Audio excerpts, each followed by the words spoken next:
Hello, this is Paula Matei. I am an MLIS student at San Jose State University and also an intern at the Saybrook University Library.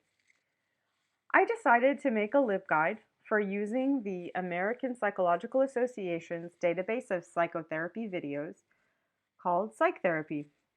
It is used frequently at Saybrook University where I intern, and it recently switched platforms to be offered on APA PsycNet again from ProQuest. So there has been a little disorientation among users, and I wanted to help with that. The users for which this guide is designed are the faculty and psychology graduate students of Saybrook University. It is they who will be greatly helped by a good guide on how to search, but also how to organize database content, such as how to use the powerful features of making and sharing clips and playlists in PsycTherapy.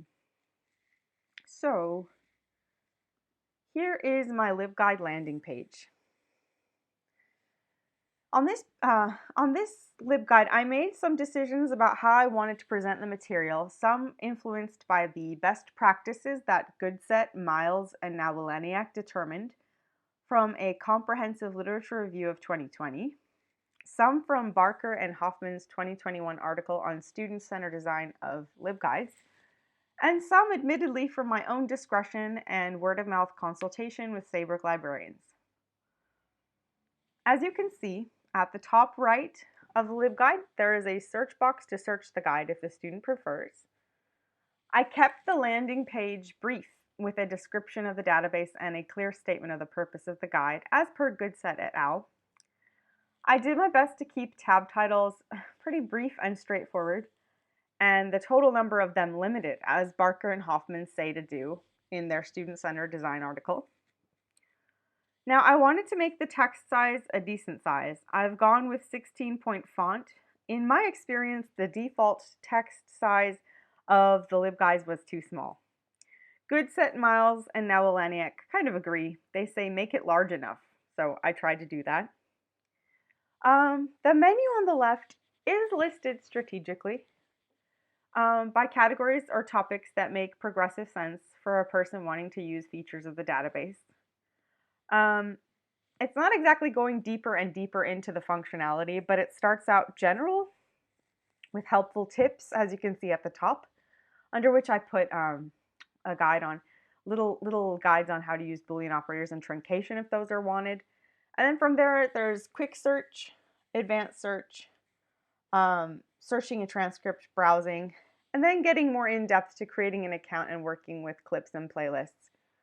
So let me show you how a couple of these pages look. To the left here, there's the quick search page. And on this page, I wanted to explain how the quick search does not actually give you a real field search. You'd think it would because there is a drop-down menu to the left of that search box. But what it actually does is it will run an all text search for whatever you search in that box. And then it will organize your results by those categories. So it's not really a true field search. I try to make it clear that if the user wants a true field search, they should go to the advanced search. And one of the subsets of the advanced search, you can see it to the right on this screen, the self-populating fields page. Now, one of the things I learned about the self-populating field is very important for users to know about. It's a very useful tool. But one of the things that kind of disappointed me to learn about this database was that in the advanced search, while there are separate fields for keywords and index terms, the index term field doesn't really real-time integrate with the APA Thesaurus of Psychological Index Terms in the exact way I thought it would. It does self-populate with those terms, though. So for the users who want to go more in depth, I did try to make enough links, I think, to the APA PsycInfo database so they could reach the thesaurus if they really wanted to. But really, it self-populates with terms from the thesaurus. So I tried to make that clear there. Moving on. At the top of this screen, you can see what's actually at the bottom of every page.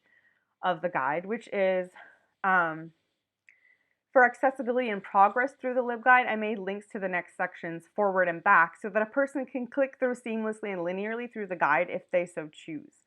And this is an example of something I was tipped doing by talking to a librarian at Saybrook. We figure that some people might like to go through the guide linearly, and I wanted to accommodate that. Now, where it was possible, I used embedded video materials from the publisher of the database to illustrate visually and in real time how things are done, though I more often did use screenshots of my own making and also words to walk through processes. Using publisher material where possible was, however, another best practice that I learned by word of mouth from other Saybrook librarians. On the bottom right, you can see that there's only one point in the LibGuide where I used top tabbing, and I made sure to follow the best practices and make the top tabbing stand out and be big enough per Goodset, Miles, and now Laniak's directions. So see this example here where I had to go into detail about working with clips and playlists. I didn't want to do any top tabbing at all because I know because of banner blindness, people don't like to do that. It's really not recommended, but there was so much material and I really wanted to organize it visually in a rational and helpful manner. So I decided to go ahead and make some top tabbing. All right, on to implementation and testing.